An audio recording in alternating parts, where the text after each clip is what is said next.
안녕하세요 여러분, 둥그리쌤입니다. 여러분, 어느덧 가을이 찾아왔는데요, 꽤 날씨가 쌀쌀하더라고요. 이렇게 쌀쌀할 때쯤 심는 작물, 오늘 알아볼 것은 마늘입니다. 무더운 더위와 갑작스러운 태풍의 영향으로 이 마을 주민분들 중에서 몇 분은 배추 농사 망하시고 마늘 심으시더라고요.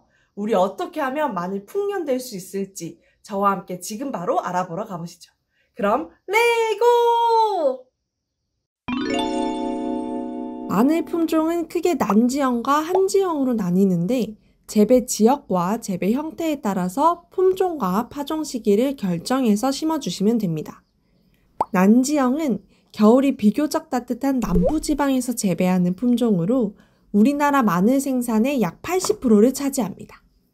휴면 기간이 짧아서 겨울이 되기 전에 싹이 올라오고 잎이 어느 정도 자란 후에 겨울을 나게 돼요. 이 난지형 품종으로는 중국에서 도입해 품종화한 남도 마늘, 스페인에서 수입해 품종화한 대서 마늘, 해남 마늘 등이 있습니다. 한지형은 중부지방과 내륙지방에서 재배하는 품종으로 난지형보다 휴면 기간이 길어서 파종 후 잎이 나지 않고 뿌리만 자리 잡은 후에 이듬해 봄에 싹이 나옵니다. 이 한지형 품종으로는 의성마늘, 단양마늘, 서산마늘 등이 있어요. 작년에 마늘을 심었는데 마늘 캐기가 너무너무 힘들었다 하시는 분들은 홍산마늘이 의성마늘에 비해서 수확하기가 좀 더 쉽더라고요. 그거 고려하셔서 품종을 고르셔도 괜찮을 것 같습니다.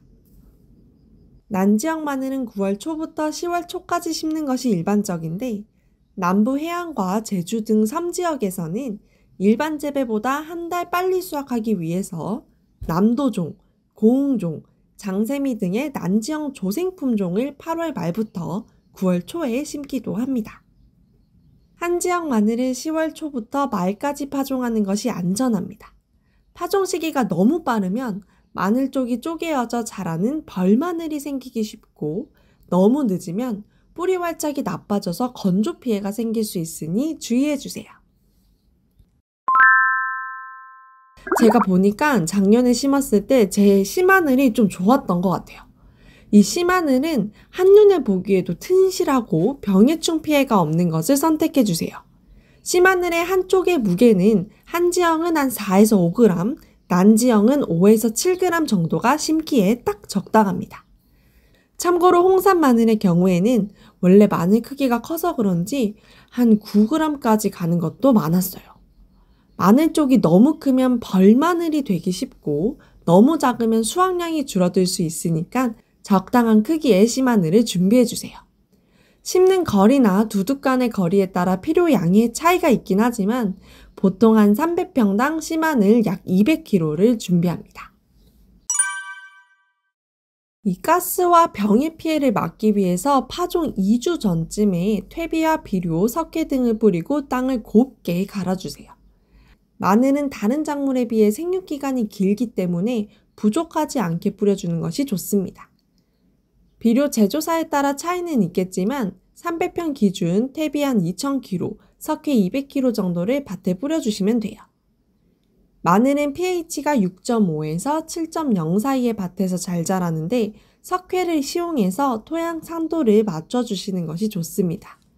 농업기술센터에 토양 검정을 의뢰하면 내 밭의 성분이 얼마나 부족한지 바로 알 수 있으니 참고하시면 좋을 것 같아요. 일반적으로는 120cm로 두둑을 만들고 두둑한 통로는 30에서 50cm로 밭을 만들어줍니다.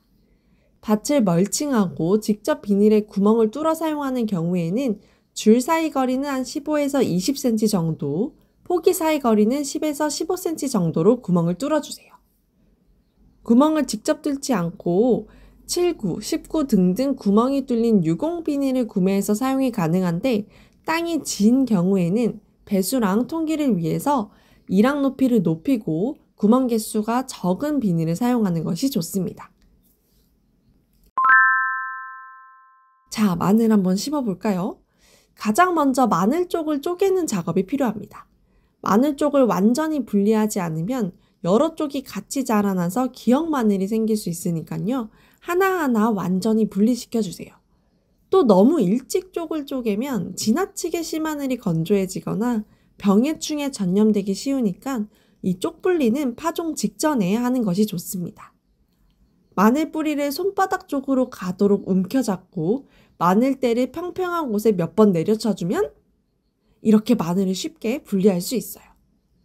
쪽을 쪼개는 과정에서 마늘에 상처가 나지 않도록 주의해 주시고 병해충에 감염되거나 상처가 난 마늘 쪽은 바로 제거해 줍니다. 마늘 쪽이 여러 개 붙어 있어 모양이 올바르지 않거나 마늘 쪽의 뿌리 부분이 너무 좁은 것은 좋은 씨마늘이 될 수 없으니까요. 그거는 골라서 쏙쏙 빼버리세요. 보기에 튼실한 씨마늘이라 하더라도 이 씨마늘 소독은 필수입니다. 싹이 어느 정도 올라온 후에 월동하는 난지역 마늘의 경우에는 이 병에 걸린 개체를 쉽게 찾아서 제거할 수 있지만 한지역 마늘은 이듬해 싹이 자라나기 전까지는 병에 걸린지 알 수 없기 때문에 종자 소독이 더욱 중요해요. 마늘 심기 하루 전 또는 심는 당일에 씨마늘 소독 약재에 마늘 쪽을 1시간 정도 담갔다 물기를 빼고 그늘에 말려서 사용합니다.